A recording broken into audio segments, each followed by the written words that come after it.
Let's talk about Martha and Mary and how we should be striving for presence over pressure. I'm going to read the story real quick in Luke chapter 10, verses 38 to 42, and then we'll get into it. This is the New Living Translation. As Jesus and the disciples continued on their way to Jerusalem, they came to a certain village where a woman named Martha welcomed him into her home. Her sister Mary sat at the Lord's feet, listening to what he taught. But Martha was distracted by the big dinner she was preparing.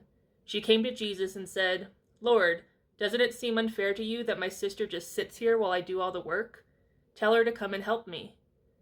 But the Lord said to her, "My dear Martha, you are worried and upset over all these details. There is only one thing worth being concerned about. Mary has discovered it, and it will not be taken away from her." So, life brings us pressures. We tend to get busy doing things for the Lord that maybe He didn't even ask us to do. We get busy with just life's tasks, home life, work life, self-care, all this stuff. We just tend to be doing a lot of things in life. But when all these anxieties, worries, and stress start popping up, try to see it as an indication that you've become disconnected from the Lord, and that it's more of a signal just to go back and abide in Him, rest at His feet, get back into presence. Because as in John 15 verse 4 says, we must abide in Him, otherwise nothing will come about from it. It says exactly here, "Remain in me, and I will remain in you. For a branch cannot produce fruit if it is severed from the vine, and you cannot be fruitful unless you remain in me."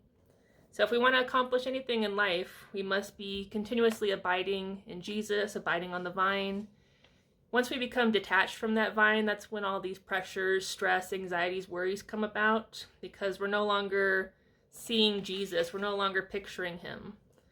In Isaiah 26:3, it says, "You will keep in perfect peace all who trust in you, all whose thoughts are fixed on you."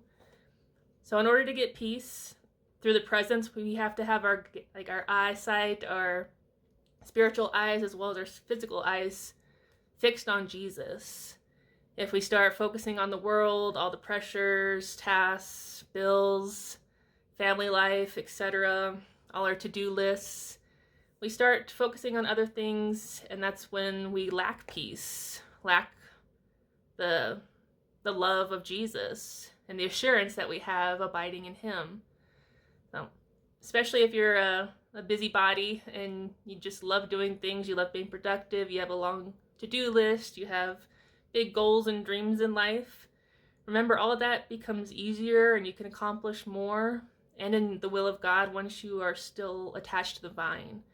Just let everything flow through you, let Him produce the fruit through you, and it becomes a lot less hectic, less pressure. We get peace instead, His peace. So take a lesson from Martha and Mary today. Are you being more of a Martha, running around trying to repair and do all these things for Jesus, complaining that no one's helping you? Or are you more of a Mary that's taking a moment to sit at His feet, learn from Him, just be in His presence, abide on the vine, and trust that everything will flow from that presence? So, again, if you're stressed, worried, anxious about anything, give it back to the Lord. Use the pressure as a barometer to just reattach yourself to the vine. Reconnect. Get back into His presence. That way, everything that flows will be of peace and prosperity and no stress, because we don't want stress anymore. Jesus came to set us free from all these things. Jesus offers peace, and the way to get that is to abide in Him, seek His presence, sit at His feet. I know it sounds counterintuitive, especially if you have a bunch of stuff going on, but if you just take that moment in time to reconnect and allow the flow to flow through you, His peace, His love, His fruit, everything will work out a lot better for you. Just got to trust and have faith in the Lord. So, I love you guys.